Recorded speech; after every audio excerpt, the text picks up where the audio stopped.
कल दिनांक 19 को ये कोतवाली थाना क्षेत्र में जनपद एटा में 4 लोगों के मृत्यु की सूचना प्राप्त हुई थी, हत्या की सूचना प्राप्त हुई थी, जिसमें 3 महिलाएं थी और 1 पुरुष थे। यहाँ पे घटनास्थल का इंस्पेक्शन किया गया और जो हमारी फॉरेंसिक टीम है, जो फॉरेंसिक एक्सपर्ट है, उनके द्वारा भी मौका मुआयना किया गया, सैंपल इकट्ठा किया गया।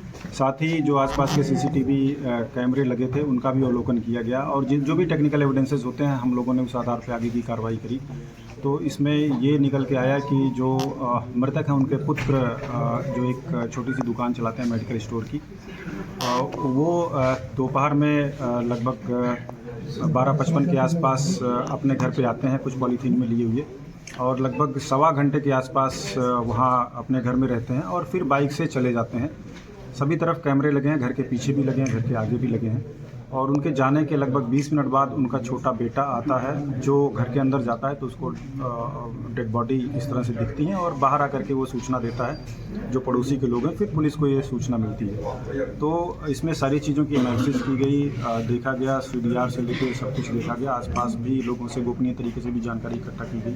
तो इसमें घटना जब हुई है उस दौरान केवल जो सस्पेक्ट है हमारा जो कोमल है उनके लड़के वही मौजूद हैं। CDR के माध्यम से भी उनकी बेटी ने भी ये पुष्टि की कि जब 1 बजे के आसपास फ़ोन किया गया था तो घर से पता चला था कि फादर उपस्थित हैं और उनके जाने के बाद जो हमारे सस्पेक्ट थे, जो अब आरोपी हैं, उनके जाने के बाद और लड़के के आने के बीच में केवल 20 मिनट का अंतर है और 20 मिनट में कोई दूसरा आदमी आकर के कर जाए ये संभव नहीं है, ना ही कोई फुटेज और ना ही कोई एविडेंस ऐसे मिले। तो इससे साबित हुआ कि घटना इनके द्वारा की गई है। जब इनसे पूछताछ हुई तो इन्होंने भी इस बात को स्वीकारा, टैक्टिक्स अपना के काफ़ी पूछताछ की गई। इनके कपड़े का फोरेंसिक एग्जामिनेशन कराया गया जिसमें इनके कपड़े पे और जूते पे ब्लड स्टेन मिले। दूसरे जनपद की टीम से भी उसको फोरेंसिकली उसको एग्जामिन किया गया है और इनका मेडिकल कराया गया। तो जो इनका पाम है उसके जो फिंगर टिप्स हैं उस पर भी इंजरीज़ के निशान हैं। ऐसा प्रतीत हो रहा था कि कोई भारी चीज़ इनके हाथ में रगड़ खाई है। जो मर्डर वेपन था वो ईंट था जो घर के अंदर ही मौजूद था, छत से उठा के ले आए थे। तो ये सारी चीज़ें कनेक्ट करती हैं कि मर्डर इनके द्वारा ही किया गया है। इनकी स्वीकारोक्ति भी है इस मामले में। साथ ही जो इसके पीछे मोटिव आया, इनकी एक बेटी की शादी तय हुई थी जिसके पैसे के इंतज़ाम करने थे इनको और इनके द्वारा ये बताया गया कि कुछ पैसों के इंतज़ाम कर भी लिए थे इनके द्वारा, लेकिन वो 2-3 दिन डिले हुआ और जब ये खाना खाने गए तो इनकी पत्नी द्वारा फिर से पूछताछ की गई कि पैसे आपने दिए कि नहीं दिए, खाते में डाले कि नहीं डाले। तो इस चीज़ को लेकर के कि अभी नहीं डाल पाए, हम नंबर मांग रहे हैं, ऐसा करके हॉट टॉक हुआ और इनका कहना है कि इनकी पत्नी के द्वारा कुछ इनको कड़े शब्द यूज़ किए गए, अभद्र चीज़ें ऐसी यूज़ की गई जिससे ये आवेशित हो गए। एक तरह का इन्होंने बताया कि ये सडन प्रोवोकेशन के में आ गए और इन्होंने वहाँ गाली गलौज की, उसके गले को पकड़ के खींच लिया। उसमें इनकी बेटी भी दूसरे कमरे में मौजूद थी, वो भी आई। लड़ाई झगड़े की स्थिति उत्पन्न हो गई, दोनों को इन्होंने गिरा दिया था। फिर ये छत पे आराम से चले गए टहलते हुए और ईंट लेकर के आए और एकाएक इन्होंने 2-2, 3-3 ईंट मार दी। फिर इनकी जो मदर थी वो चिल्लाती हुई आई, शोर करने लगी तो इन्होंने मदर के सिर पे भी एक बार कर दिया।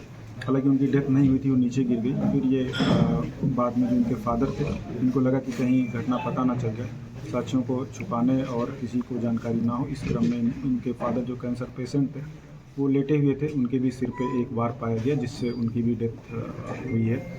और फिर ये घर से निकल गए। उसके 20 मिनट बाद, जैसा मैंने पहले बताया, इनका बेटा है, उसने इस घटना की सूचना दी। जाने के बाद ये अपने दुकान पे गए, वहाँ से 500 रुपये लिए और फिर TP नगर पेट्रोल पंप के पास 300 रुपये का इन्होंने पेट्रोल डलवाया। इनका ये कहना था कि ये स्वयं सोच रहे थे कि आगे जाकर के ये भी कहीं एक्सीडेंट होकर अपनी जीवन का समाप्त कर लेंगे, लेकिन इसी बीच इनकी बेटी का फ़ोन गया कि कुछ घटना हो गई तो ये वापस आ गए। और जो भी इनके द्वारा रिकॉर्डिंग की गई थी, सारी चीज़ों को बहुत माइन्यूटली हम लोगों ने एग्जामिन किया है। इन्होंने जैसा कि स्वीकार भी किया है। आगे इसमें इन्वेस्टिगेशन जारी है और इसमें जो है हम एक विशेष टीम का, चूँकि बड़ी विवेचना है और फॉरेंसिक एविडेंस भी काफ़ी है, तो इसमें एक स्पेशल इन्वेस्टिगेशन टीम 4 विवेचकों की बनाई गई है जिसमें क्षेत्राधिकारी स्वयं विवेचना करेंगे। उनके अतिरिक्त जो और लोग भी रहेंगे वो भी विवेचना में शामिल रहेंगे, पर्चे काटेंगे। इसकी विस्तृत विवेचना की जाएगी और साथ ही हम लोग कोशिश करेंगे कि जल्दी चार्जशीट फाइल करें ताकि इसमें ट्रायल के बाद सजा दिलाई जा सके। डीआई साहब, इसका आरोपी का कोई पहला आपराधिक इतिहास भी है क्या? नहीं, कोई अभी तक का है ऐसा कोई जानकारी में नहीं आया कोई आपराधिक इतिहास। जैसा मैंने बताया, हम इन्वेस्टिगेशन कर भी रहे हैं और भी कुछ तथ्य पता चले हैं इनके बारे में, उसकी भी छानबीन की जाएगी। अगर साक्ष्य की दृष्टि से कोई भी तथ्य महत्वपूर्ण होगा तो हम लोग उसको विवेचना में शामिल करेंगे। Thank you.